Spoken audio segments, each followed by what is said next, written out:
Everyone, welcome to my channel. আমি আজকে নিয়ে চলে এসেছি গৃহপ্রবেশের আজকের পর্বের আপডেটটা নিয়ে। আজকে আমরা দেখব যে পুলক শুভলক্ষ্মীকে বারবার বলে যে তুই এখানে থেকে যাস, আর তুই তো আমাকে বাবা বলে ডেকেছিস না, তাহলে কি আমার একটুখানি অধিকার নেই যে তোকে আমি বাড়িতে ফিরিয়ে নিয়ে যাব? তুই প্লিজ চল। শুভলক্ষ্মী তখন বলে, প্লিজ বাবা তুমি এরকম করো না, আমি তোমার সঙ্গে যেতে পারবো না, আমার মান সম্মান অনেক বেশি, আমি ওই বাড়িতে গিয়ে আর থাকতে পারবো না। কিন্তু পুলক বারবার বলতে থাকে যে আমি তো তোর বাবা, আমার এইটুখানি অধিকার আছে, আমি তোর উপরে জোর খাটাতে পারবো, তোকে আমার সঙ্গে যেতে হবে।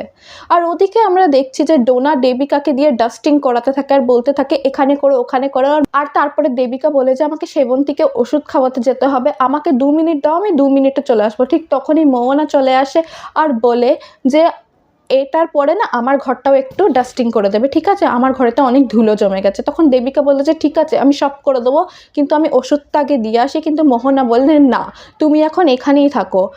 তারপরে ডোনা ওখান থেকে চলে যায় আর মোহনাকে বলে যায় যে তুমি ভালো করে কাজটা করিয়ে নিও, হ্যাঁ আমি যাচ্ছি একটু।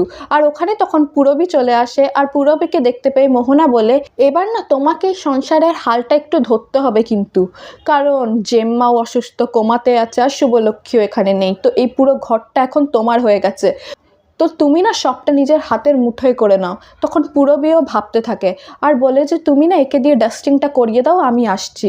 আর তারপরে দেবিকা পূরবীর হাতে ডাস্টিংয়ের কাপড়টা ধরিয়ে দিয়ে বলে আমি না ওষুধ খাইয়ে এক্ষুনি 2 মিনিটে আসছি। তারপরে ওখান থেকে চলে যায় আর ওখানে গিয়ে দেখে সেবন্তী খুবই অসুস্থ হয়ে পড়েছে। তারপর ঘরের সবাইকে ডাকে আর সেবন্তীকে হসপিটালে অ্যাডমিট করতে হয়। সেই খবরটাই পুলককে ফোন করে দেয় আর সেখানে শুভলক্ষ্মীও থাকে। শুভলক্ষ্মীও চিন্তাতে পড়ে যায় আর পুলককে বলে আমিও তোমার সঙ্গে যাব বাবা, আমিও মাকে দেখতে যাব। তারপরে ওরা দুজন চলে যায় আর ওদিকে হসপিটালে আমরা দেখি যে শুভলক্ষ্মী পুলক দুজনেই পৌঁছে যায় আর ওখানে আদ্রিত থাকে। কিন্তু আদ্রিত শুভলক্ষ্মীকে কিছুতেই মায়ের সঙ্গে দেখা করতে দেয় না। শুভলক্ষ্মী বলে যে এই হসপিটালের ডক্টরকে আমি চিনি, আমাকে ওনার সঙ্গে একটু কথা বলে জানতে দিন কি মায়ের এক্স্যাক্ট কী হয়েছে। কিন্তু আদ্রিত কিছুতেই শোনে না আর বলে যে তুমি যদি দেখা করতে যাও তাহলে তোমাকে এই বাড়িতে ফিরে আসতে হবে, কিন্তু তার আগে তুমি এইখানে ঢুকতে পারবে না। তখনই শুভলক্ষ্মী বলে যে আমি ছোটোবেলা থেকে মাকে নিজের মা মনে করেছি, আমার কি এইটুখানি অধিকার নেই যে আমি মায়ের সঙ্গে দেখা করতে যাব? আজকে তুমি আমাকে আটকাচ্ছ।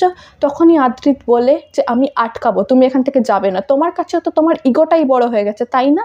তখনই শুভলক্ষ্মী বলে আমি কিন্তু এখনও এই বাড়ির বউ, আমার কিন্তু এখনও অফিসিয়ালি অধিকার আছে মায়ের সঙ্গে দেখা করার, আর আমাকে কেউ আটকাতে পারবে না মায়ের সঙ্গে দেখা করার থেকে।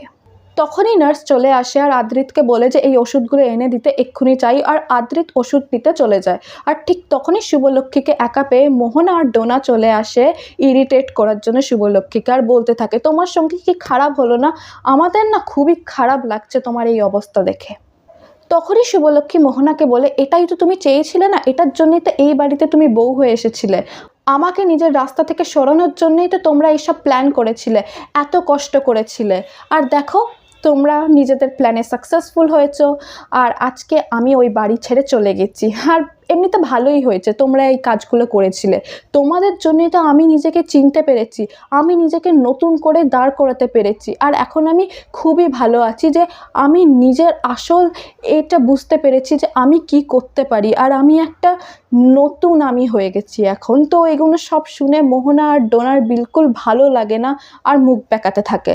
আর ঠিক তখনই ডক্টর চলে আসে, শুভলক্ষ্মী জিজ্ঞেস করে যে মা কিরকম আছে। ঠিক তখনই আদ্রিত শুভলক্ষ্মীকে সরিয়ে ডক্টরের থেকে জিজ্ঞেস করে যে এখন মা কিরকম আছে। তো তখনই ডক্টর আদ্রিতকে বলে আমি তো আগেই বলেছিলাম এনাকে হসপিটালে রাখার জন্য, কিন্তু আপনারাই জেদ করে ওনাকে ঘরে নিয়ে গেছিলেন, আর এখন এনার শরীরটা এই জন্যে খারাপ হয়ে গেছে কারণ একটা মেন ওষুধ মিস হয়ে গেছে, দেয়া হয়নি ওনাকে। আর হ্যাঁ এখন কিন্তু আমি আপনার মাকে হসপিটালেতেই রাখবো, আর এখন বাড়িতে ছাড়া যাবে না। ঠিক তখনই শুভলক্ষ্মী মনে মনে ভাবে যে আমার এখন এই অবস্থা হয়ে গেছে যে আমি মাকেও দেখতে যেতে পারছি না, আমি মায়ের সেবাও করতে পারছি না, কিন্তু হ্যাঁ আমি একবার হলেও আসবো মাকে দেখার জন্য, কেউ আমাকে আটকাতে পারবে না। তারপরে মনে মনে ভাবে যে আমার মেয়েটাও তো একা আছে ঘরেতে, কে জানে কি করছে, কমলির কাছে ছেড়ে এসেছি, আর আমার কাছে তো এখন ফোনটাও নেই যে আমি একটা ফোন করে জানাবো, আমাকে এক্ষুনি যেতে হবে। তারপরে শুভলক্ষ্মী ওখান থেকে যেতে থাকে আর আদ্রিত মনে মনে ভাবে মায়েরা তো শরীর খারাপ হয়েছে, তবু তোমার কাছে ইগোটাই সব হয়ে গেছে, তুমি এখনও এই বাড়িতে ফিরে আসছো না। তো এরই সঙ্গে আজকের এপিসোডটা শেষ হয়। আবার দেখা হবে কোনো আর একটা সিরিয়ালের আপডেটের সঙ্গে। কিন্তু হ্যাঁ, ভিডিওটি ভালো লাগলে লাইক করতে ভুলবেন না, আর কমেন্ট করে জানাবেন কীরকম লাগলো আপনাদের আমার এই আপডেটটা।